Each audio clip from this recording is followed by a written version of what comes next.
വനവാസത്തിലായിരുന്ന കാലം. ഒരു ദിവസം സീതയുടെ മുന്നിൽ ഒരു സ്വർണ്ണമാനുണ്ട്. ഹായ്, എന്ത് ഭംഗി! സീത രാമനോട് ചോദിച്ചു. അവൻ പറഞ്ഞു, അതുവല്ല രാക്ഷസന്മാരുടെ മഴാജാലമായിരിക്കും. സീതയുണ്ടോ ഇത് കേൾക്കുന്നു. സീതയ്ക്ക് വശിക്കൂടി. അവസാനം സീതയുടെ വാശിക്ക് മുന്നിൽ രാമന് വഴങ്ങേണ്ടി വന്നു.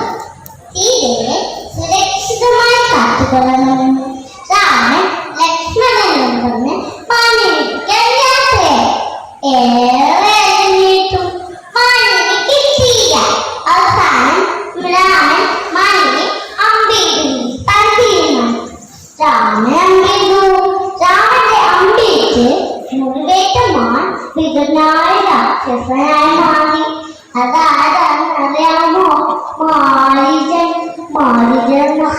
മായാവിയായ രാക്ഷസൻ. സീതയെ ലക്ഷ്മണ രാമന്റെ ശബ്ദത്തിൽ മാരീചൻ അലറിക്കട്ടു.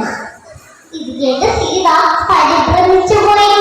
വേഗം ലക്ഷ്മണനെ വിളിച്ച് രാമനെന്താ അപകടം പറ്റിയിട്ടുണ്ട്, വേഗം ചെന്ന് രക്ഷിച്ചു സീത ലക്ഷ്മണനോട് പറഞ്ഞു.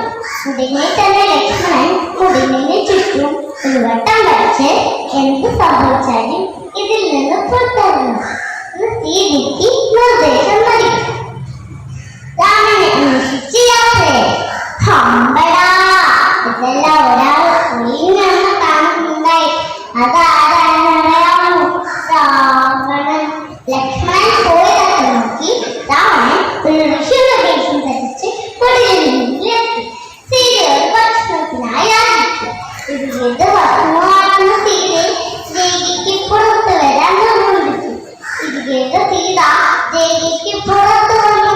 പെട്ടെന്ന് രാമൻ അവരുടെ സ്വന്തം വേഷം കൈവച്ച് സീതയെ പിടിച്ചു വലിച്ചു വിമാനത്തിൽ കയറി ലഗലക്ഷണത്തിൽ കുതിച്ചു. ഇത് കേട്ട് കൂട്ടുകാർക്കെല്ലാം മനസ്സിലായേ രാമൻ ലക്ഷ്മണൻ പറഞ്ഞത് സീത